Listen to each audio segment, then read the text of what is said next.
Welcome back to Finance for Firefighters. Today we're going to talk about financial advisors. Should we as firefighters trust coworkers for financial advice? Should we hire a professional or should we manage it ourselves? Today we'll dive into who you should trust and who you really shouldn't. By the end of this episode, you'll know when to hire a financial advisor, when not to, how to spot red flags, how to avoid buying garbage products, and how to manage things yourself. At the coffee table, we hear all sorts of stuff. And on the financial end, you'll hear even more craziness, right? You'll hear, oh, my guy doubled my money, or this investment was great for me, or I pulled equity out of my house and I bought a boat. The boat's basically an investment. The reality is that firefighters are not financial advisors, so you shouldn't look at them or trust them as such. Why is firehouse financial advice risky? Well, firefighters aren't financial advisors, so that's the first thing you should hear. Second thing is how much nonsense do you hear around the coffee table, right? The folks there may even be trying to help you or have well-meaning intentions for you, but they don't know your full financial picture. They don't know your plan. They don't know your liabilities and your assets, and they may have just been repeating something that they've heard from somebody else without actually having the knowledge to back it. Firefighters work hard for their money. We're gone for long periods of time. You work additional shifts and additional overtime to be able to provide certain things for your family. So don't waste that money that you're working hard for on poor financial advice you hear around the coffee table. Let's go through a 5-step action plan on how to determine what's best for you from a financial advisor standpoint. Number one, understand the type of financial advisor that you have. Let's go through some examples now. So the first one we can talk about is a fiduciary. This is sort of the gold standard for financial advisors. They take an oath to act in your financial best interest. Things like this would be like a CFP or a certified financial planner. This is a good place to start. They're going to charge you on an hourly basis or on a fee set basis based on the services that they're providing you. If you pick a financial advisor that's fee-based, this is where you may get into some trouble.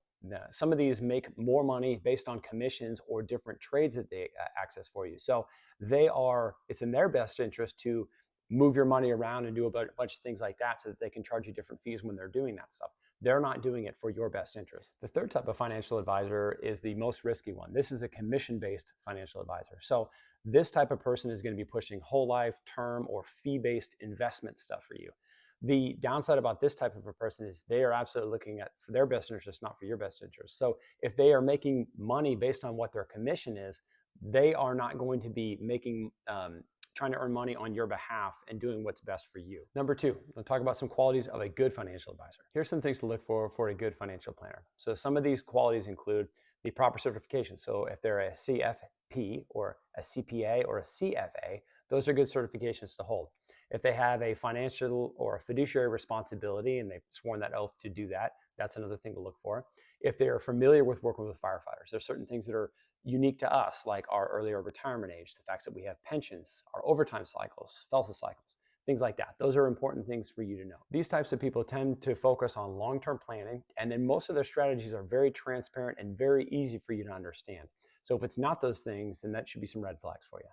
Here's some things to avoid or red flags that would show somebody who would not be a good financial advisor. As firefighters, we're pretty good at reading people. So some of these things are very easy to read if you're paying attention to the person you're talking to. So if that person is talking more about certain products than they are about your actual goals, if they're talking about guaranteed returns for something, and if they're talking about certain products that they're trying to shove down your throat, a lot of these things, or even, hey, don't worry about the details, I'll take care of it.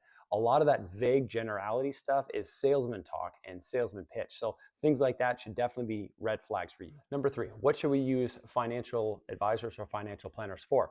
So certain things that would be really good to do this for would be like your drawdown during your retirement, your pension decisions you make through CalPERS on what you decide for your different allocations of things, any estate planning stuff through wills, trusts, beneficiaries, estate planning, all of that kind of stuff. Any major life choices or changes like divorce, new children, buying more advanced or more multiple properties through real estate, things like that would be a great time to invest in the financial planner. What are some things that we can do ourselves? Well, we can invest in our brokerage accounts, 457s, we can pay off debt, we can work on building up savings, we can do account rebalancing annually, things like that are more individual, you can do yourselves. But if you're looking at big picture, complicated things, and you're looking at how do I plan out for the long term, that's where a financial advisor would come in for you. Number four, how to find a trusted financial advisor. So the first thing you can do is do your own research. napfa.org is a good place to start, or the Certified Financial Planner Board website is another place that you can look and find folks in your area that match and meet some of those qualifications that we had discussed before. Second thing to look at is ask for referrals from folks that you know or work with, relatives that you have, things like that. But keep in mind that that person for them may not be the right person for you. So trust but verify.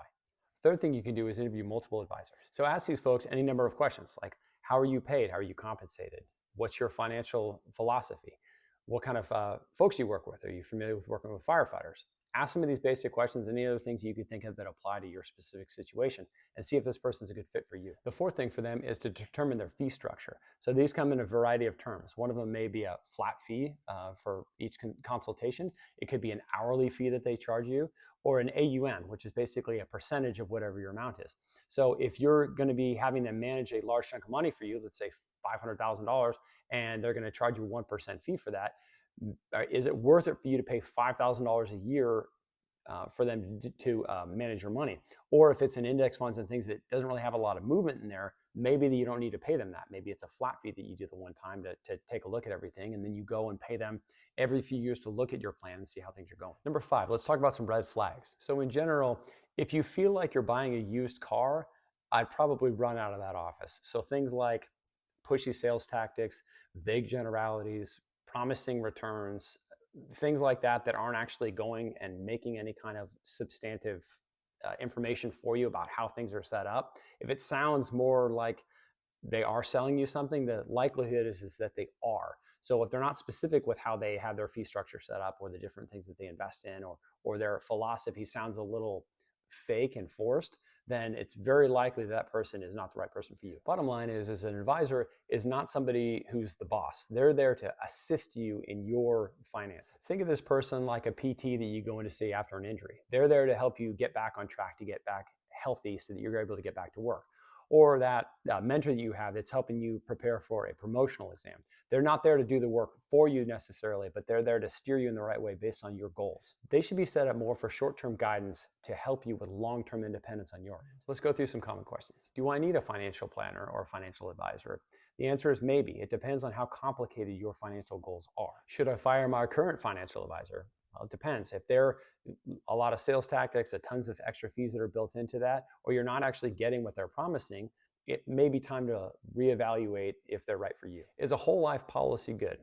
In most cases for firefighters, no. Most whole life policies have fees and additional things built into them. You have maybe the sales pitch on if that money's recuperated to you at the end of the whole thing, but typically the term policies tend to be better for us. We have pensions and other investment vehicles that we have, and a whole policy is basically the life insurance piece of it along with the investment piece of it.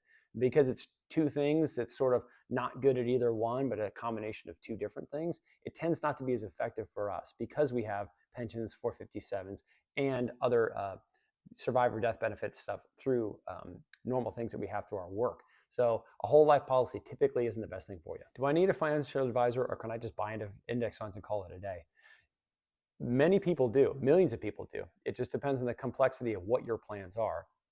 For me, I typically buy mostly index funds and I just call it a day. I don't have to think much about that stuff. But when I am making more complicated stuff in the future and planning for things, I tend to seek that professional advice to make sure I'm steering things in the right path. Get financial advice when you need it. Avoid paying for things that you don't.